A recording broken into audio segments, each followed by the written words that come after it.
barely missing his eye. He rolled away from where he was, came up in a crouch, and took cover behind a table. Bill, you okay? I want these sons of bitches. Hennessy's not a worry. Dead? Yep. Hear that, Bernie? Bill taunted. Your hired gun is in hell. Their repartee had given Thatcher time to scan the room. He couldn't see Gert, but figured she was behind the bar, reloading. It had to have been Croft's shot that had struck the floor near him, which gave him an idea of the mayor's accuracy. He wasn't a bad shot. He waited, crazy to know where Laurel was. Was her neck broken? Her back? Had she hit her head and was lying unconscious and defenseless? Croft showed his head above the bar. Both Thatcher and Bill fired a volley. Soda pop bottles shattered against the back of the bar, but Thatcher got no indication that Croft had been hit. Where was Gert and that goddamn shotgun? Bill was off to Thatcher's left. When Croft raised his head again, Bill fired 2 shots. Thatcher used the cover to take up another position. He still couldn't see Laurel. He couldn't place Gert either, and that bothered him. He would have expected another blast from the shotgun by now, unless one of their shots had struck her and she was down. Couldn't count on that. Too much to hope for. He had to know where Laurel was and if she was hurt. From his present vantage point, he couldn't see the bottom of the staircase, where he featured her crumpled, broken, bleeding. Croft was keeping him and Bill pinned down. A shadow fell across the screen door. Croft fired at it. The shadow disappeared. Thatcher, who was nearest the door, whispered, "Who's that?" "Scotty. Hennessy's dead. Croft's behind the bar. Have you seen Gert?" "No. Mrs. Plummer?" "Alive when we got here, now." Thatcher couldn't bring himself to venture a guess. "What do you want me to do, Thatcher?" "Stay put, but be ready."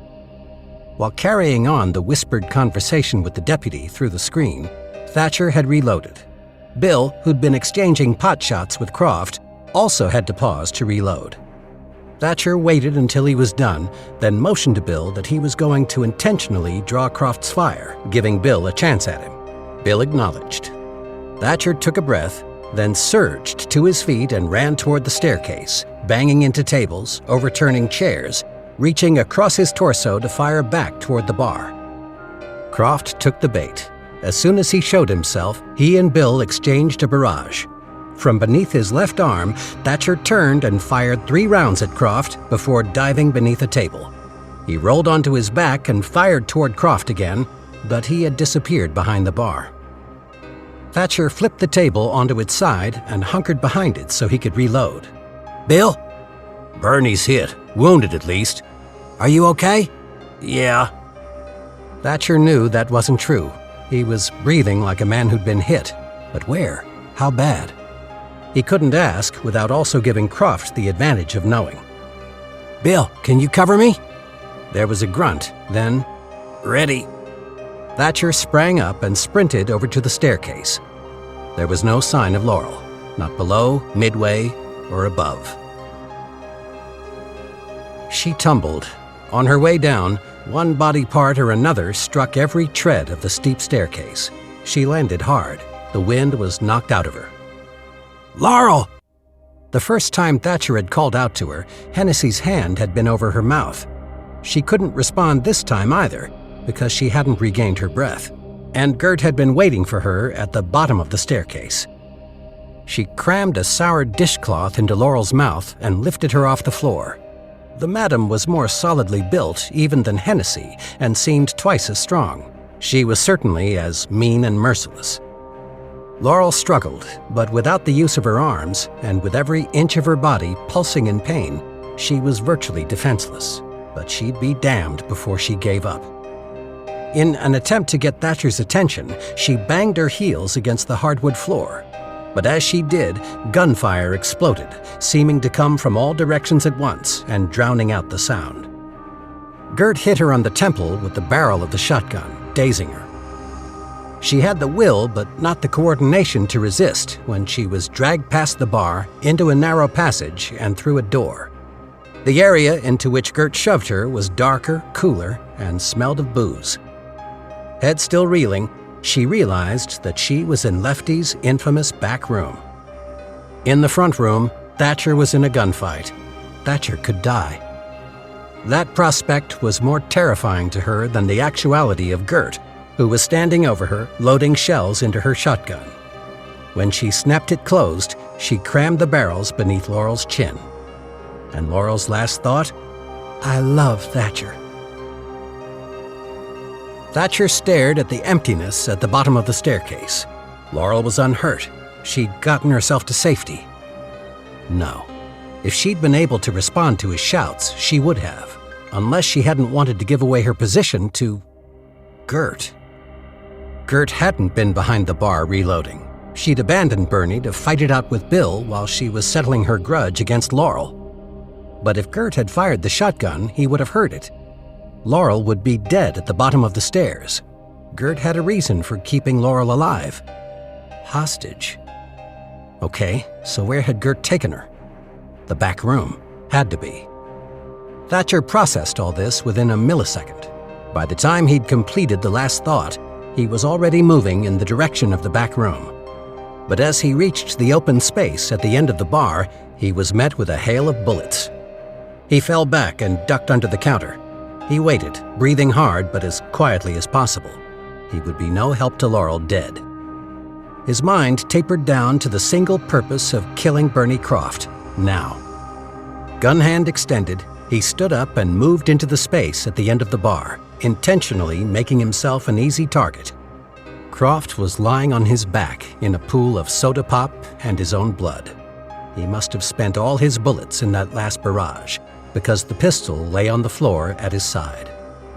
Thatcher drew a bead on him.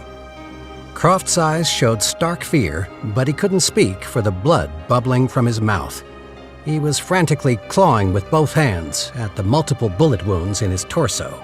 His bloody watch fob kept getting in the way of his futile attempts to stanch the gushers of blood. It would be a mercy kill. To hell with that. Thatcher lowered his gun. Scotty? Scotty and the other two deputies rushed in, weapons drawn. Already on the move, Thatcher said, "See to Bill. Croft's gut shot." "Dead?" "Yeah. He just hasn't stopped breathing yet. Two of you follow me." Thatcher ran into the dark, narrow passage behind the bar that led to the back room. "Laurel!" He tried the door. It was locked. "Laurel!" He put his shoulder to the door. It burst open just as two gunshots were fired. "You're my ticket out of here, Princess." Gert yanked Laurel to her feet and began hauling her across the room toward a rear door. Having taken several blows to the head, the sudden movement sickened her. Bile filled the back of her throat, but she knew that with that disgusting rag in her mouth, she would choke to death if she retched. She forced down the fiery bile. The shooting in the front room had stopped. She heard scuffling footsteps and shouting, but the only distinct word she heard was her name. Hearing Thatcher's voice coming nearer spurred her, imbued her with energy she would have thought unattainable. More than that, it filled her with die-hard determination not to let this ogress defeat her. She jammed her feet against the floor, trying to halt or slow Gert's progress. "Move! I'll shoot you!" Laurel didn't believe she would. She was Gert's bargaining chip, but only for as long as she stayed alive. A thumping noise came from beyond the door behind them. "Laurel!" "Shit," Gert muttered. Try as she might, Laurel couldn't match Gert's strength, and they reached the back entrance. She still held the shotgun beneath Laurel's chin, but Laurel thought that if she could hold out for just a moment longer. Gert reached around her and pulled open the door. Corinne was standing within 2 feet of the threshold. Taking advantage of Gert's surprise, Laurel lunged sideways. Corinne stretched out her arm and fired 2 rounds point blank into Gert's throat. Thatcher crashed through the door in time to see Gert drop the shotgun. She clutched her throat with both hands and staggered backward as blood spurted from between her thick, tobacco-stained fingers.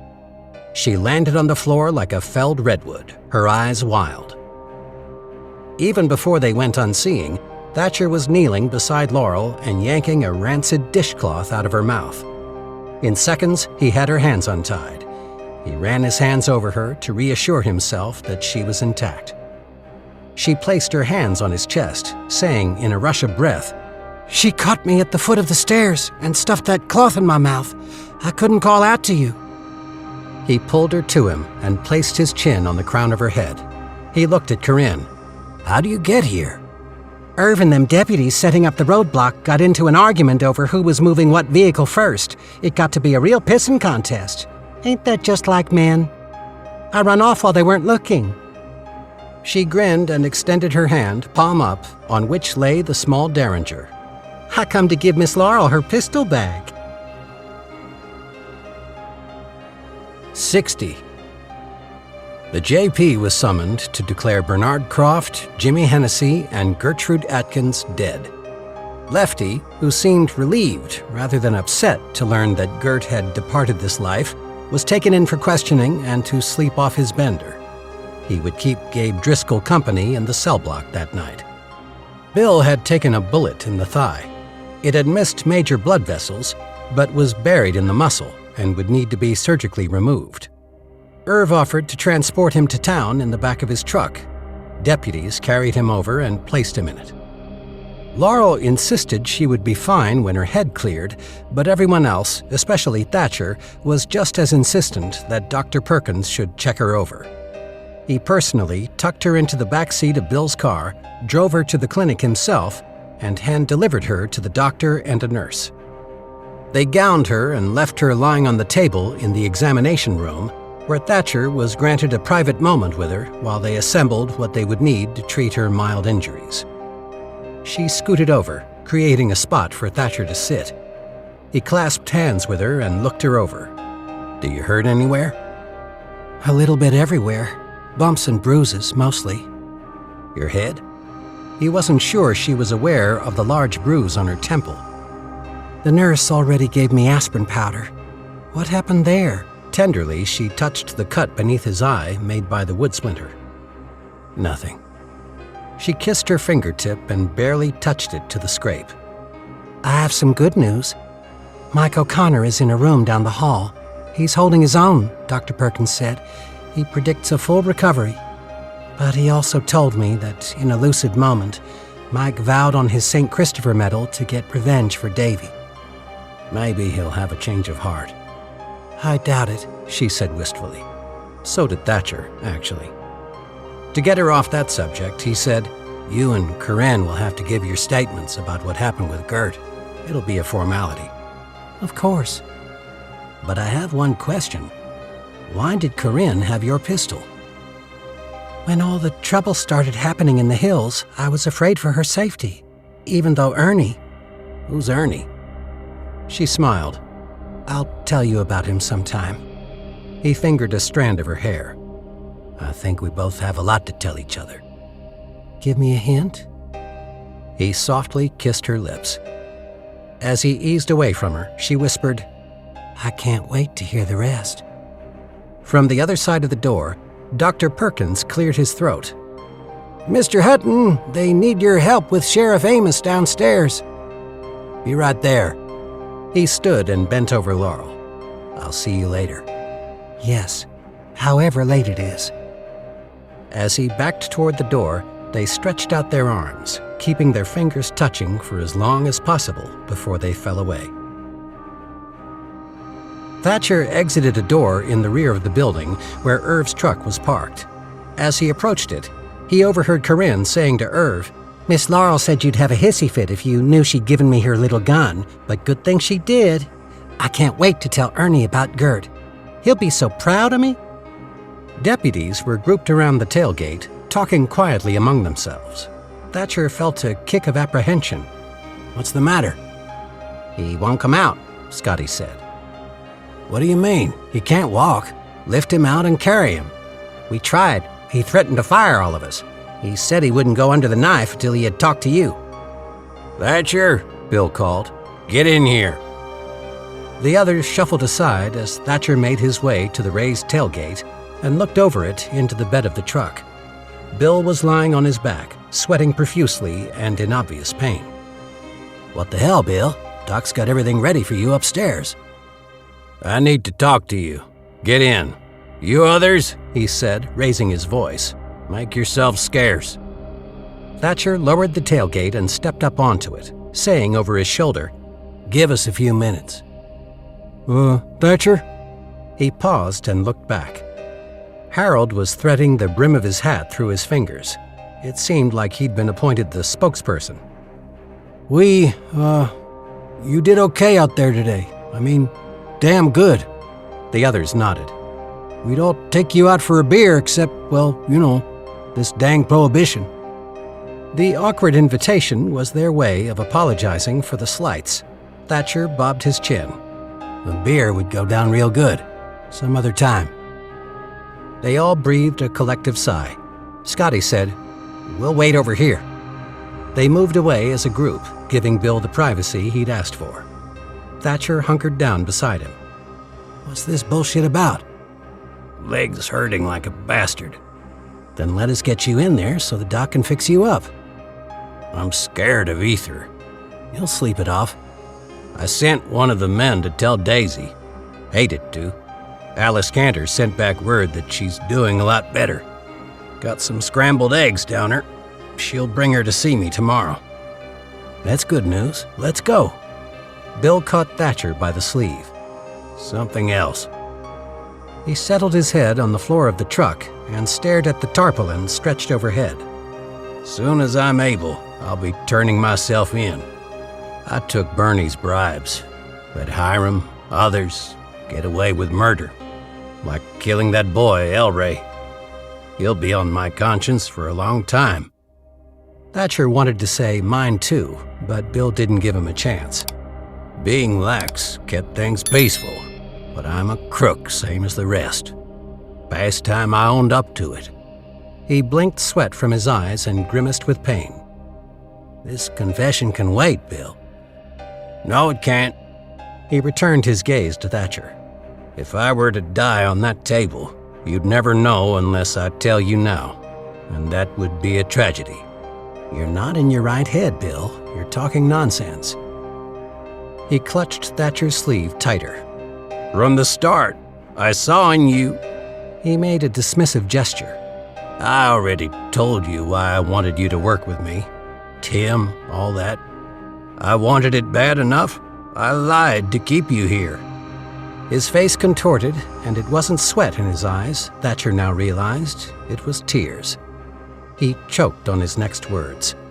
I told you that your Mr. Hobson had died. 61. The house was two-story, with a white clapboard exterior trimmed in sky blue.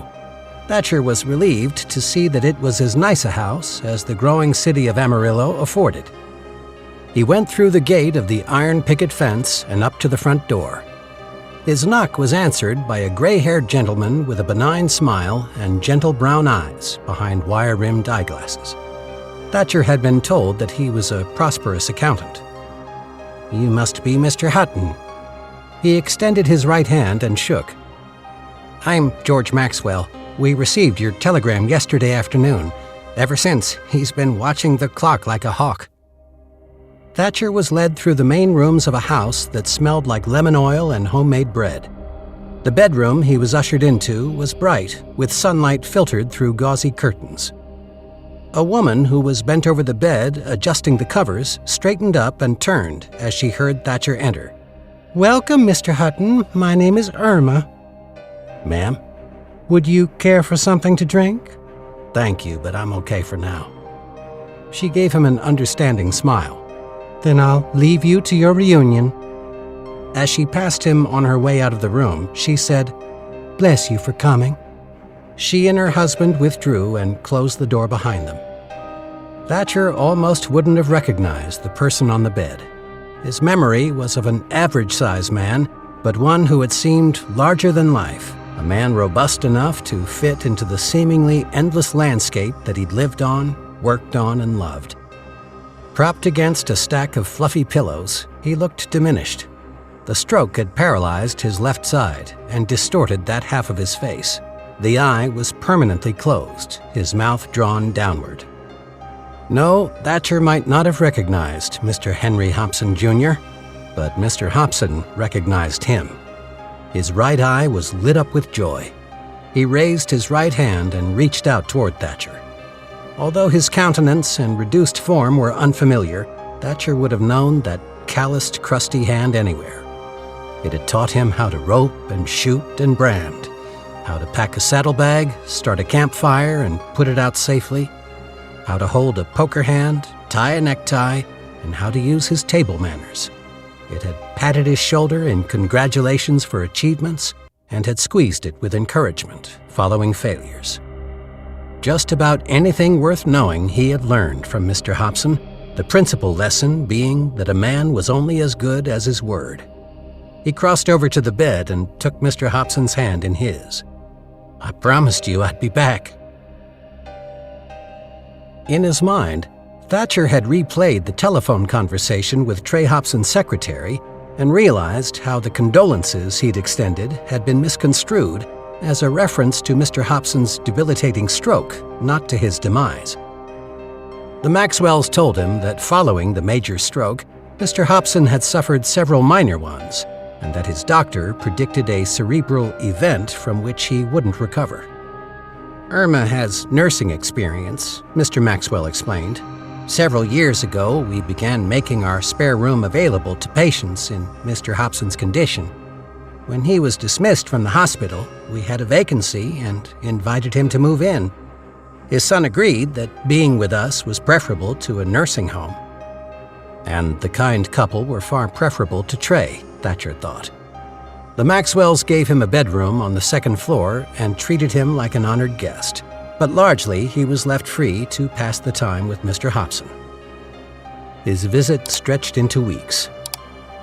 He and his mentor spent hours together in the homey bedroom. For the most part, Mr. Hobson stayed in bed, but occasionally Thatcher would move him into a chair where he had a better view out the window. He couldn't converse, but he was an attentive listener and expressed himself eloquently by using his right hand to gesture and his right eye to blink twice for yes, once for no. Thatcher read to him daily, either from the newspaper or from the dime novels he loved about the Wild West, cattle drives, and shoot-'em-ups. Thatcher shared war stories, some funny, some harrowing. He told Mr. Hobson about his jump from the freight train and the unpredictable turn his life had taken since. He described in detail all the people with whom he'd become involved to one degree or another. As he talked about them, Thatcher realized that even those with whom he'd barely crossed paths and would never see again had been woven tightly into his memory and would stay there forever. He got angry all over again when he told Mr. Hobson about Bill's deception, the selfishness behind it, the betrayal of a man he'd come to respect. Mr. Hobson didn't immediately respond, and then he moved his right hand laterally, parallel to the ground, as though saying, "Let it pass." And of course, Thatcher talked about Laurel. He described her physically, but was frustrated by the inadequacy of his words. He groused about her stubborn streak, but admitted to Mr. Hobson that he'd lost his heart to her sassiness. He could have sworn the old man chuckled. Often, Thatcher just sat with him, saying nothing, hoping that Mr. Hobson was as content simply being in his presence as much as Thatcher was simply being in his. It was during those quiet times that Thatcher reflected on his experience of the past several months and began to realize that there might have been a purpose behind everything that had happened, a governing why-for that he hadn't perceived while he was living it. He wondered if Mr. Hobson somehow, even in his limited capacity, had influenced that insight. One morning, Thatcher asked Mr. Maxwell if he could borrow his car. "I'd like to drive out to the ranch." Having spotted the car's wake of dust from a mile away, Jesse was waiting for it outside the bunkhouse, holding a shotgun across his chest. The dog, who was part wolf, sat growling at his side. When Thatcher stepped out of the car, Jesse dropped the shotgun, called off the animal, and although he was well past 70, ran out to embrace him, thumping him on the back and laughing. They opened a contraband bottle of mezcal and spent the day sharing it and recollections. They laughed with hilarity over some, Others made them pensive or downright sad. Thatcher was reunited with his saddle. It was on a stand inside the bunkhouse.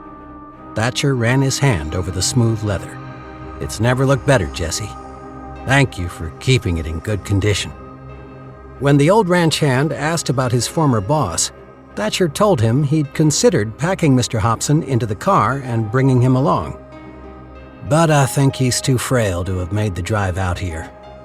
Thatcher gazed off into the distance, past the empty corrals and cattle pens where the dust had settled for good, and the whoops and hollers of rowdy cowboys would never be heard again. The magnificent span of the Panhandle's horizon was now interrupted by the silhouettes of drilling rigs. Thatcher added, "And it would have broken his heart." When it came time for Thatcher to leave, his double-handed handshake with Jesse held for a long time in an unspoken acknowledgement that this was goodbye. One afternoon, Irma Maxwell knocked softly on the bedroom door, then came in carrying a plate with a sandwich on it. "Since you didn't come to the table for lunch," she halted midway across the room. Thatcher's chair was pulled up close to the bed. His hand was wrapped around Mr. Hobson's. "He passed." He cleared his husky throat. "About 10 minutes ago. No event. It was dignified and peaceful." He spent that night with the Maxwells, but in the morning he came downstairs carrying his duffel bag already packed. He wanted to make a clean break before Trey arrived. Yesterday, when notified of his father's death, he'd told Mr. Maxwell that he couldn't get away until this morning. Thatcher didn't think he could be civil to the self-centered bastard, and it would be disrespectful to Mr. Hobson to create tension or cause a scene. Besides, attending a stuffy funeral, Mr. Hobson in a casket, him in a pew, didn't seem a fitting end to these meaningful weeks they had spent in each other's company. He declined the Maxwell's offer of breakfast before he left. "Thank you, but there's a train at 9:40. I'd like to make it." "Before you go," Mr. Maxwell went over to a chest and took a shoebox from one of the drawers. "When Mr. Hobson was moved in here with us, this was among his things." He handed the box to Thatcher. His name was written on top in Mr. Hobson's bold scrawl.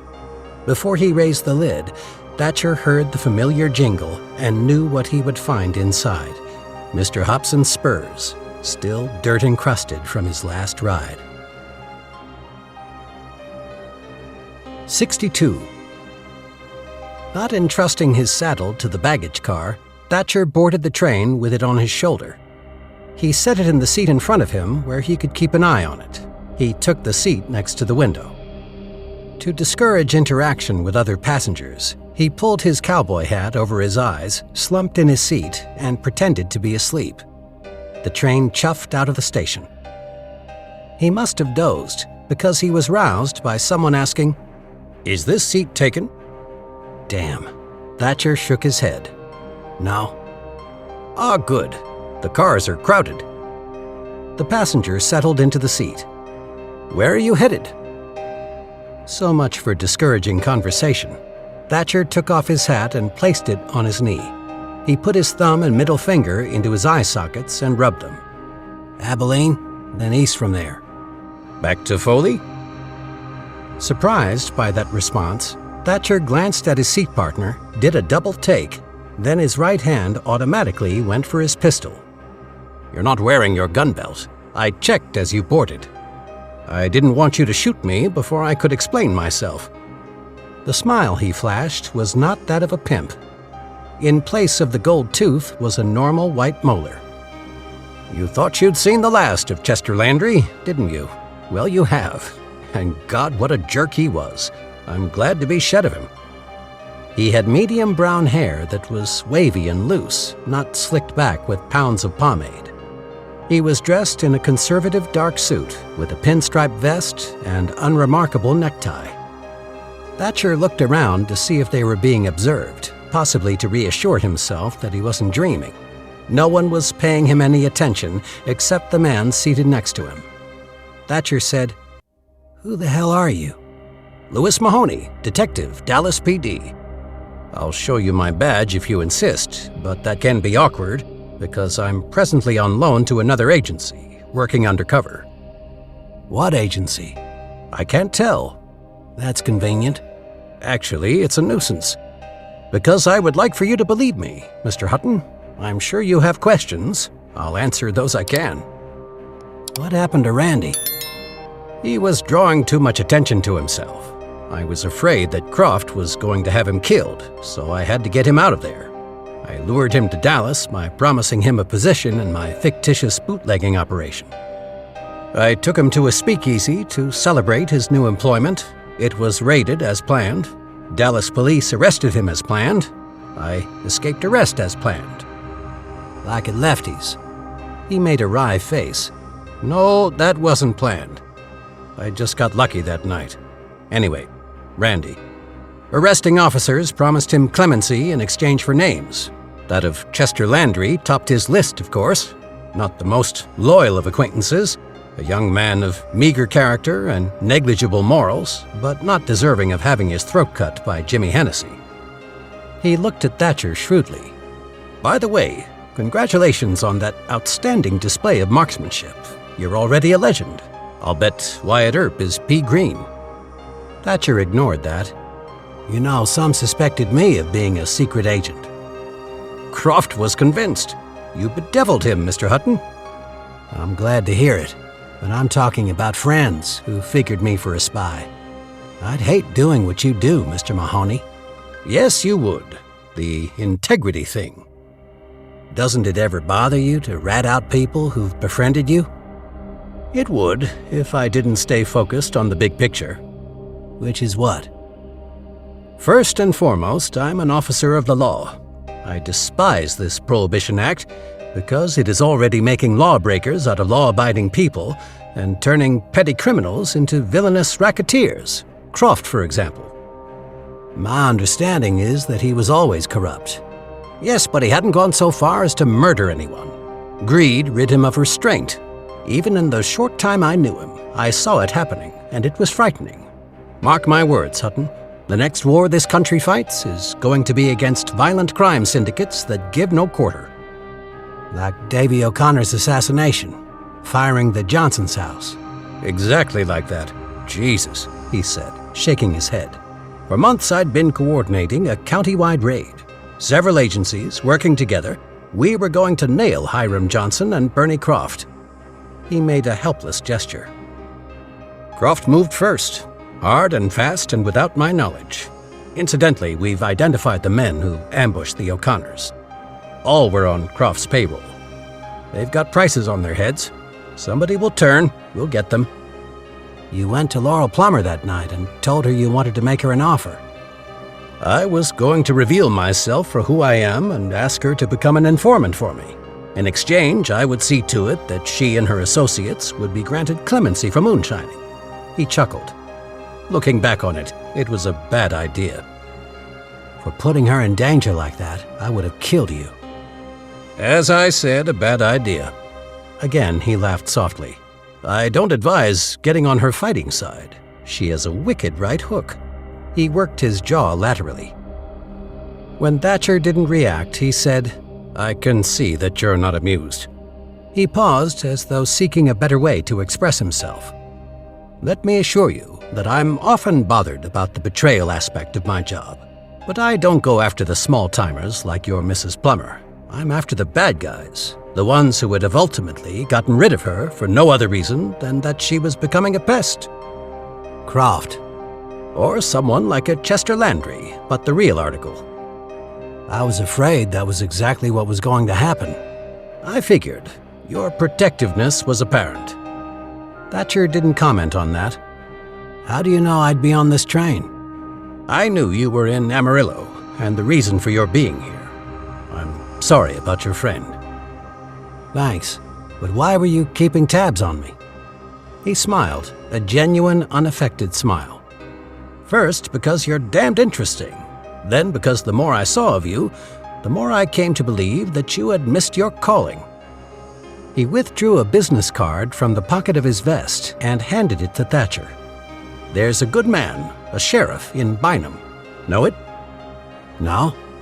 East Texas. Pretty country. Piney woods, lakes full of fish. Bynum's a sleepy little town where not much happens, except that on the county line there's a horse racetrack. He punched Thatcher in the arm as he said that. Racetracks draw sinners, like moths to flame. But now that there's no legal drinking or gambling, the sinners are restless, and the sheriff has more than he can handle. Think about it. He scooted out of the seat. My stop is coming up. It's been a pleasure chatting with you. I trust in your integrity to keep this meeting to yourself. And should we ever meet somewhere, I wouldn't give you away. I know that. He extended his hand. Thatcher shook it. Looking directly into Thatcher's eyes, he said, I've enjoyed making your acquaintance, Hutton. Take care. Then he turned and walked to the end of the car, opened the door, and stepped through to the next car. 63. One morning, Laurel woke up with a grasp on that missed flicker of illumination she'd had after her night of lovemaking with Thatcher. She couldn't let it go or even leave it to languish. It was so long overdue, she was compelled to share it without delay. She dressed and went downstairs. Irv was finishing up his breakfast. I left a pan of biscuits warming in the oven. Sit down, I'll pour you some coffee. Let's go for a ride. He turned to her, a puzzled look on his face. Now? Where to? Just come, please. She lifted her straw hat off the peg and put it on, took down her purse, and went out through the back door. Mumbling something about nutty female notions, Irv followed.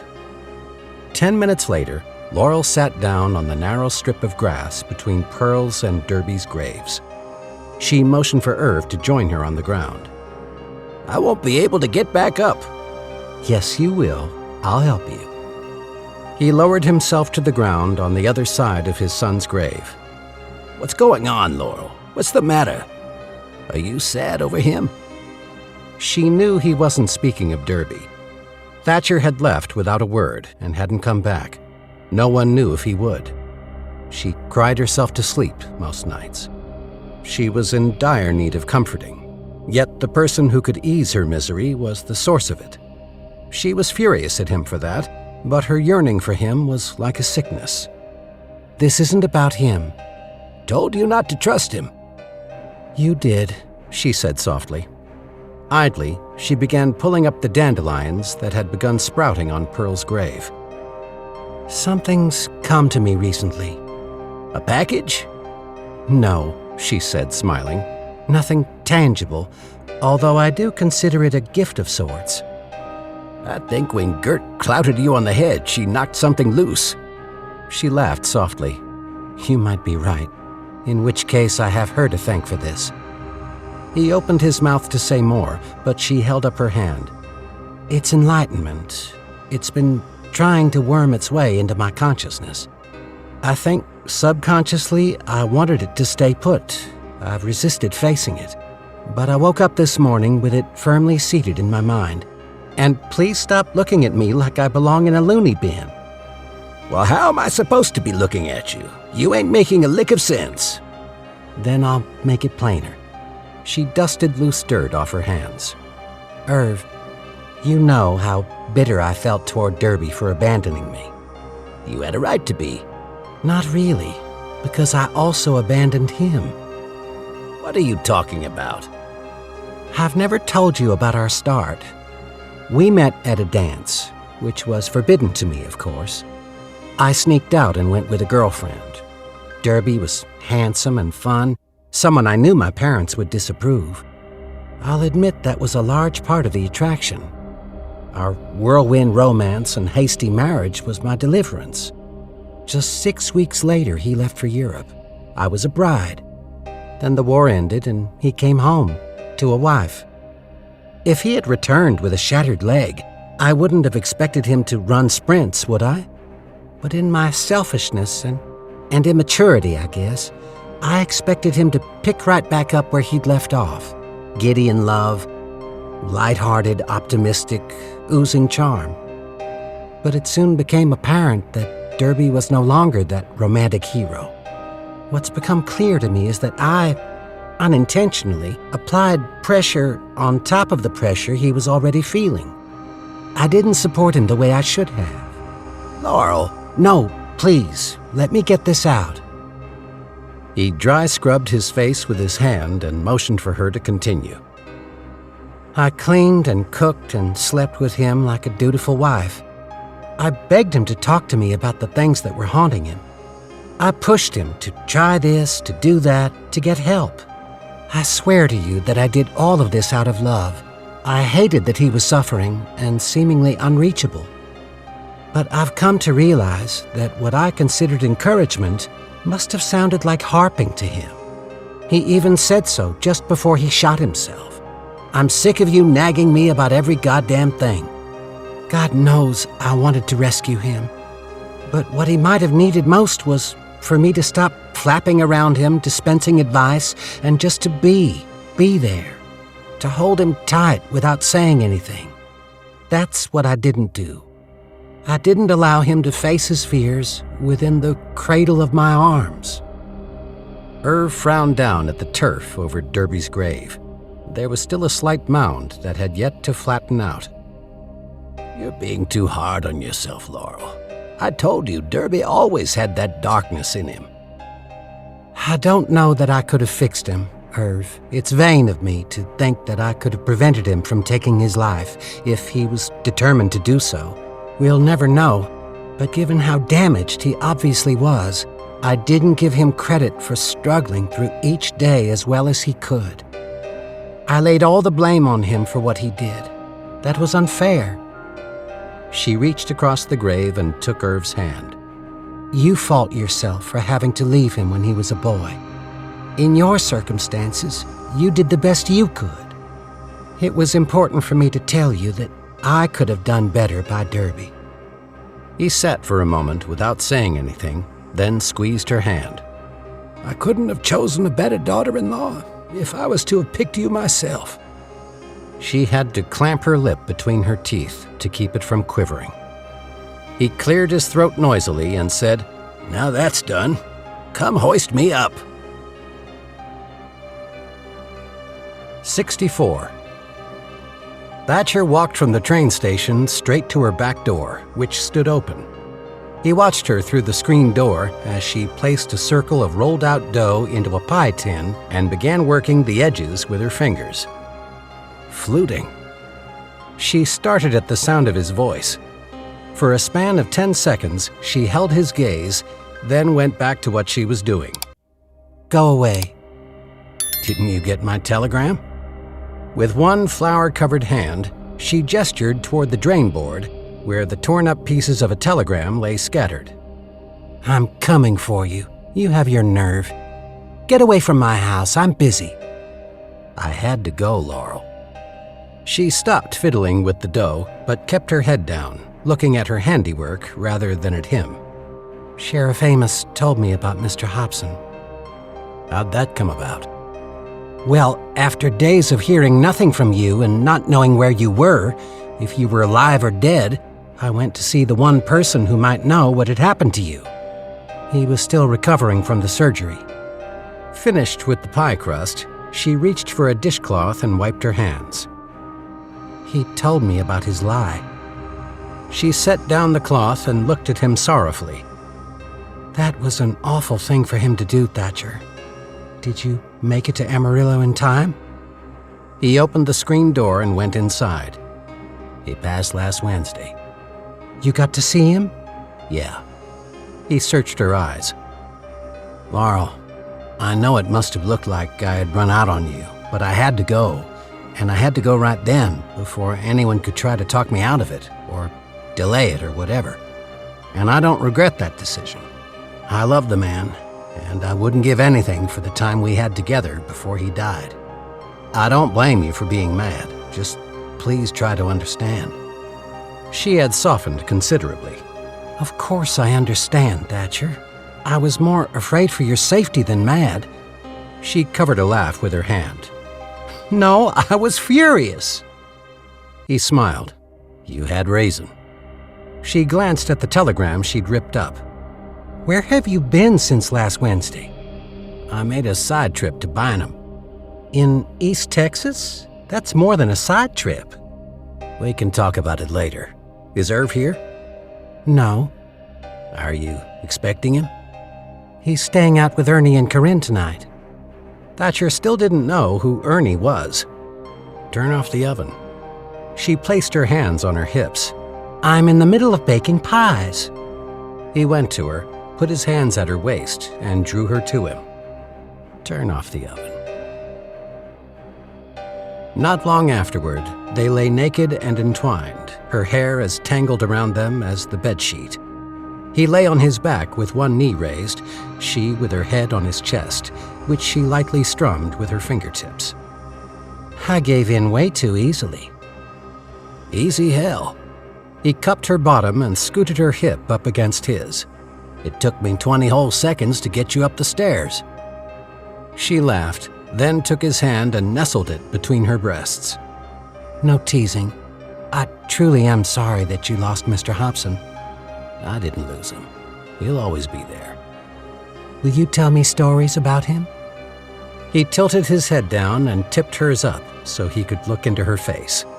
He ran his thumb across her lips, but being too moved to speak, only nodded.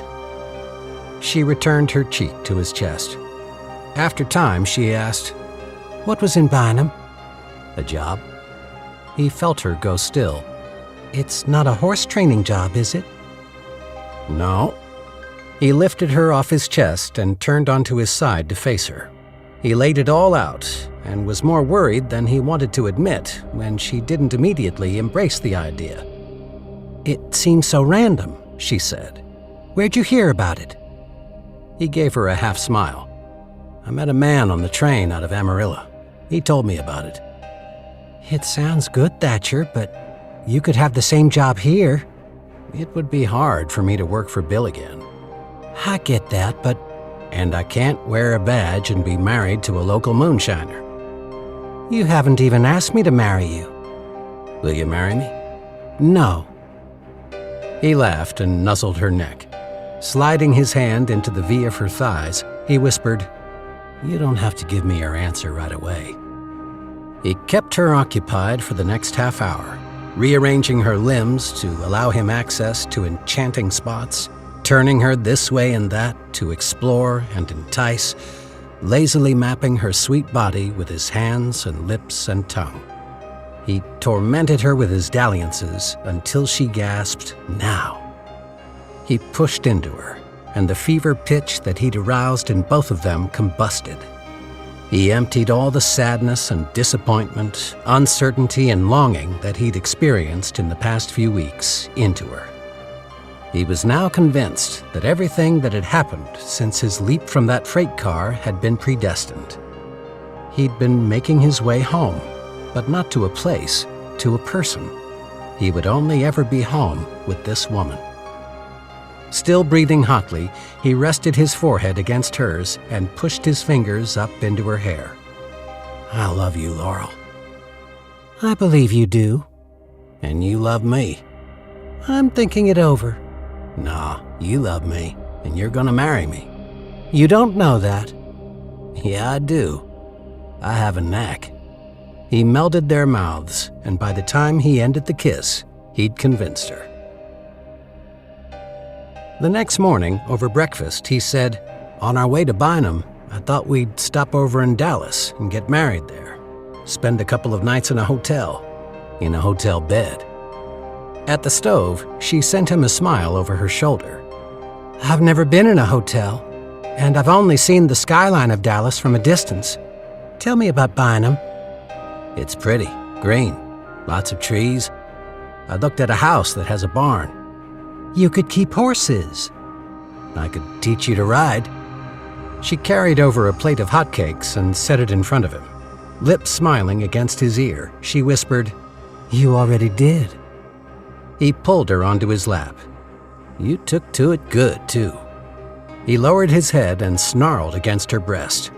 She pushed him away. Stop that. Irv could come in.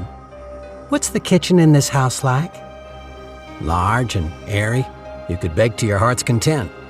I'll bet you could sell slices of pie at the racetrack. There's a racetrack?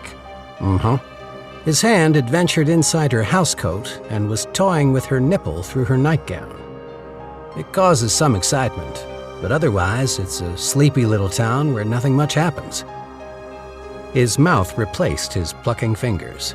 She leaned her head back and gave him access. Faintly, she said, "Your hot cakes." They got cold. Thatcher went to the boarding house. Mrs. May greeted him with her characteristic geniality. "Don't think you're crawling back, 'cause I done rented your room." She'd packed everything in his trunk and put it in her root cellar.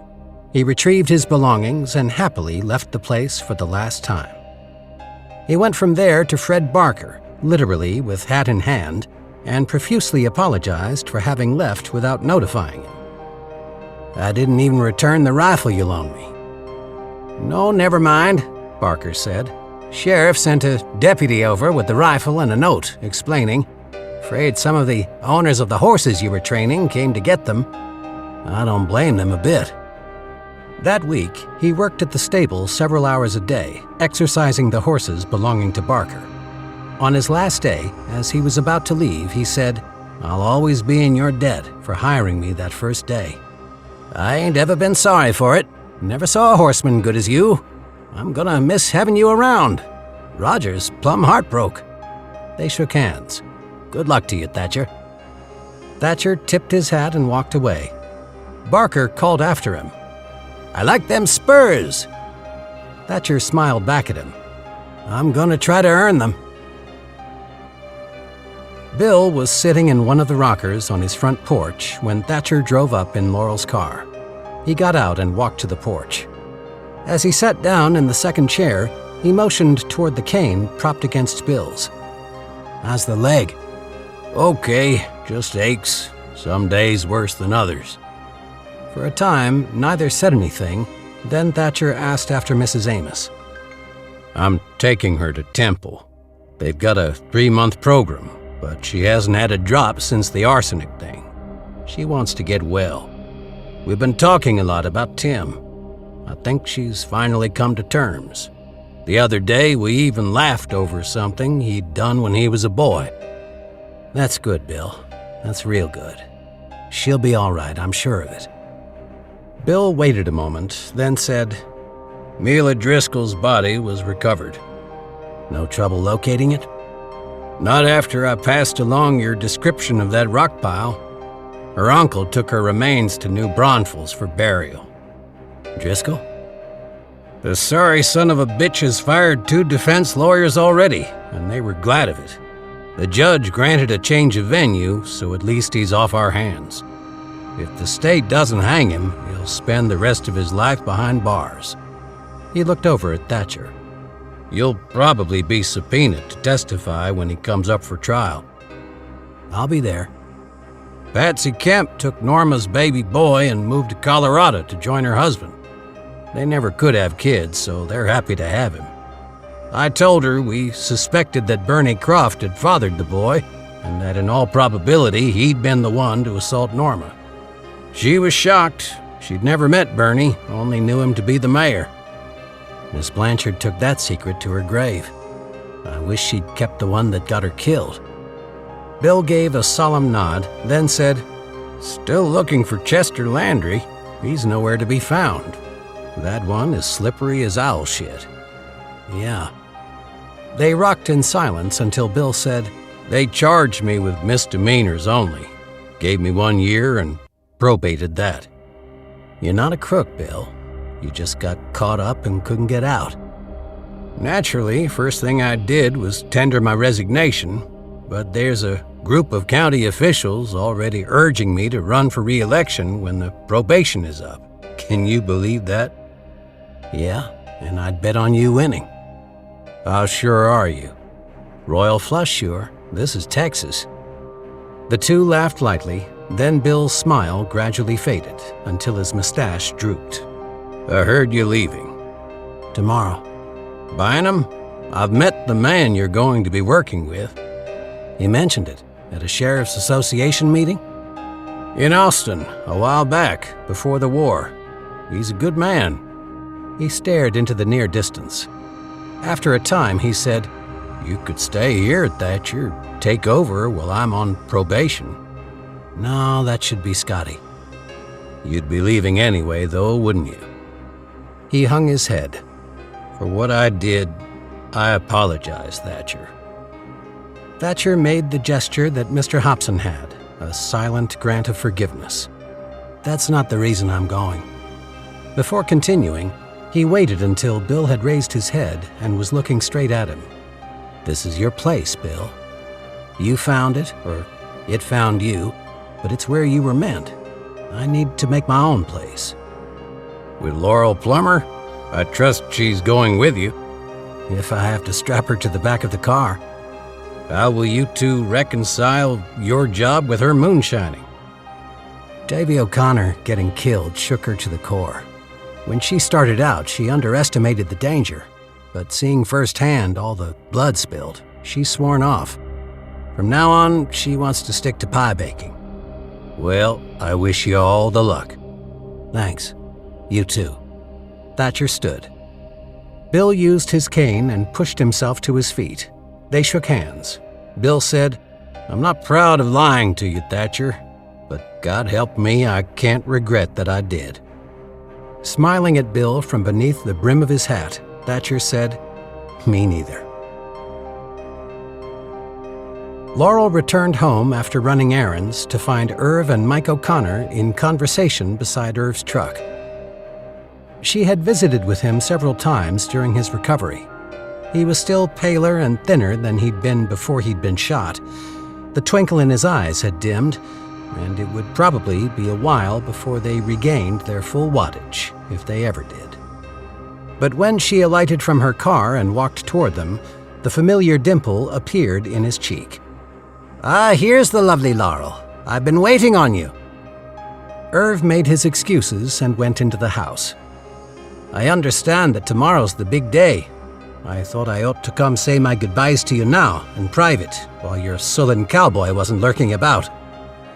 "You and I have nothing to hide from Thatcher." "More's the pity." He slapped his hand over his heart like a wounded, rejected suitor, and she could have sworn he was Davy. "If that lucky bastard ever treats you bad, promise you'll come find me? I'll rub him out." She laughed lightly. "I promise." He reached into his pants pocket. "I have a going-away present for you." He took her hand and dropped a St. Christopher medal and chain into her palm. "Mike." Taken aback, she stared down at the gold necklace, then looked up at him, so touched her eyes turned misty. "Is it?" "Yes." "I can't accept it. You should keep it." "I have a matching one, and Davy would love knowing it was dangling around your pretty neck. He and St. Chris are now your guardian angels." He lifted the necklace out of her hand and slipped it over her head. She pressed the medal against her chest. They looked at each other, both unable to speak, so they hugged. When he released her, he said gruffly, "Be happy, Laurel." He tipped his cap and walked away. Everything they were taking was piled up in the empty living room. Thatcher's saddle sat atop his trunk. Laurel had packed her clothing in the same suitcase she'd had with her the night she'd arrived at the shack with Derby. She was taking Pearl's baby clothes and all the recipes in her mother's handwriting. Most everything else she was leaving behind because it would be needed. Corinne and Ernie had decided to move into the house. "I love the idea," Laurel said to Corinne. "You couldn't stay out there during the winter months. Ernie and me could live in the shack and be just fine. But why would you when there's a whole upstairs here that would be going to waste? Stop trying to talk yourself out of it. The decision has been made. Besides, I'll feel better knowing that someone is here looking after Irv." Corinne watched as Thatcher and Ernie, who had finally been introduced, began to load Laurel's car.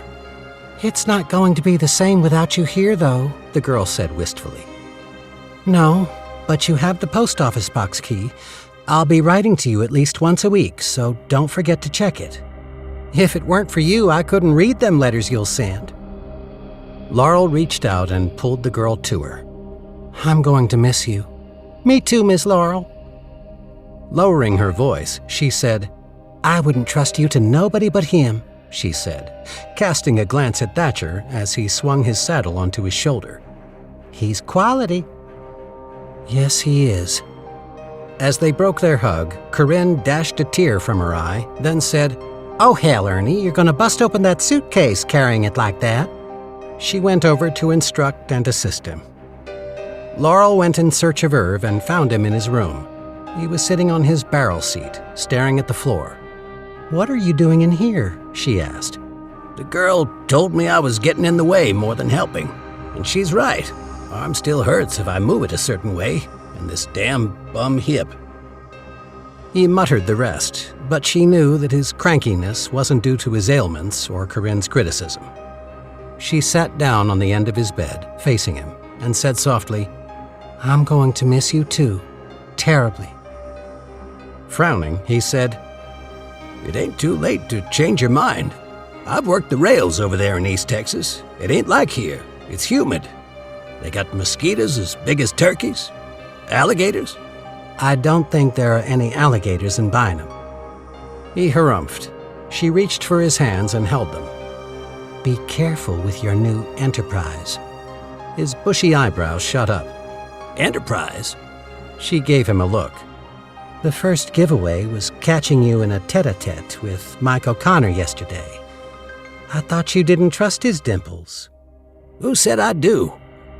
She continued. "Another giveaway is all that busy work you and Ernie have been doing down in the cellar. Did you really think I would believe that you two are opening a machine shop?" "Why not?" "A machine shop with a mirror along one wall?" He gave up the pretense. "With Gert dead, Lefty abandoned the roadhouse. Nobody knows where he ran off to. The county's condemned the building. The girl remembered that long mirror, so we helped ourselves to it and the gramophone. They'll give the place some class." "I suppose you'll serve Ernie's moonshine. Is Mike supplying the bootleg liquor?" "He's got some good connections." "I'm sure." "The girl will make snacks to serve." "When do you open?" "Soon as you and Hutton clear town." "Does this speakeasy have a name?" "Blind Tiger." She laughed. "Isn't that rather obvious?" "The girl likes the way it sounds." He tipped his head toward the kitchen, where Thatcher could be heard responding to Corinne's chatter. "Will you tell him?" "He's going to be my husband." "He's going to be a lawman." "But he hasn't been sworn in yet. One thing, though, will there be girls?" "Hell no. I'm too old. Ernie's too much in love, and the girl would never hear of it." "What about your fix-it business?" "I'll keep it up for show." "Just promise me that you'll be careful, Irv. Keep it exclusive. Locals only. People you know. No roughnecks." "Like I said, classy. Discreet-like. Hush-hush." "Don't let Mike take unnecessary risks." "None of us wants to get shot at again." "If things get hot..." "We'll head for the hills. Don't you worry none." "I will." "I know."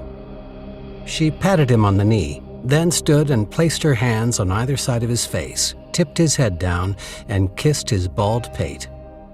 "You've become very dear to me, Irv. Thank you for taking care of Pearl and me, for everything." His eyes filled. He wiped his nose with the back of his hand and came off his barrel seat. "I'd better go see if I'm good for something." Another round of goodbyes was said outside. As they pulled away, Thatcher reached across the seat and placed his hand on Laurel's knee, giving it a squeeze. "Are you sad?" "Melancholy." She looked back to see the three of them still there, waving. Then, as one, they turned and filed back into the house. "But they're a family. I had become the odd man out." As they drove past the cemetery, Thatcher switched the Model T into low gear. "Do you want to stop for one last visit?" "No, Irv and I were here only a few days ago. He's promised to keep the graves well tended."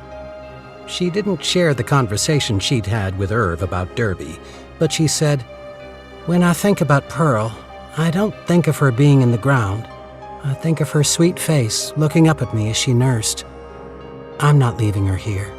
I'm taking her with me. Thatcher pulled her closer, and she rested her head on his shoulder. It was thoughtful of you to ask. Thank you. They continued on their way, but she felt pressed to be candid with him. Thatcher, we've joked about my accepting your proposal, but marrying you is a bigger step for me than you realize. He pulled the car off the road onto the shoulder and gave her his undivided attention. I've known that, but your past with Derby is your private business. I didn't want to dig into it until you invited me to. Which I appreciate, but you should know this. Okay? After he did what he did, I vowed that I would never again surrender control of my life to someone else. I don't want control over you, Laurel. I want you. If you're scared of marriage, we don't have to do it. A piece of paper isn't going to make me any more bound to you than I am. You'd be willing to do that? Not overjoyed about it, but willing. I'd like it if you use my name, though. Not because I care what you call yourself, but because I wouldn't want people thinking bad of you or our children. She touched his face. You really do love me. He took her hand and kissed her palm. I really do. But I can be stubborn, too. I'll never stop asking you to be my wife. I accept, Thatcher. I'll marry you today because you're incredibly wonderful and I love you with all my heart. But don't ever stop proposing. Ask me every day to marry you. He grinned. If you swear always to say yes. I will.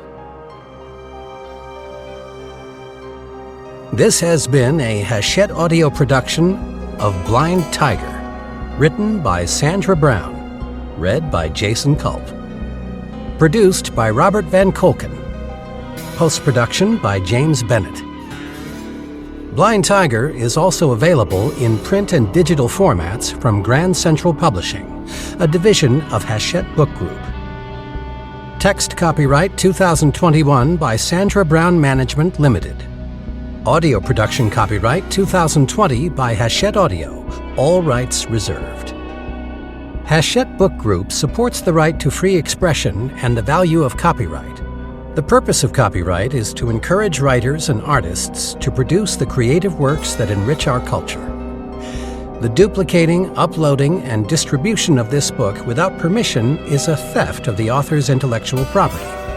If you would like permission to use material from the book other than for review purposes, please contact permissions@hbgusa.com. Thank you for your support of the author's rights. This book is a work of fiction. Names, characters, places, and incidents are the product of the author's imagination or are used fictitiously. Any resemblance to actual events, locales, or persons, living or dead, is coincidental.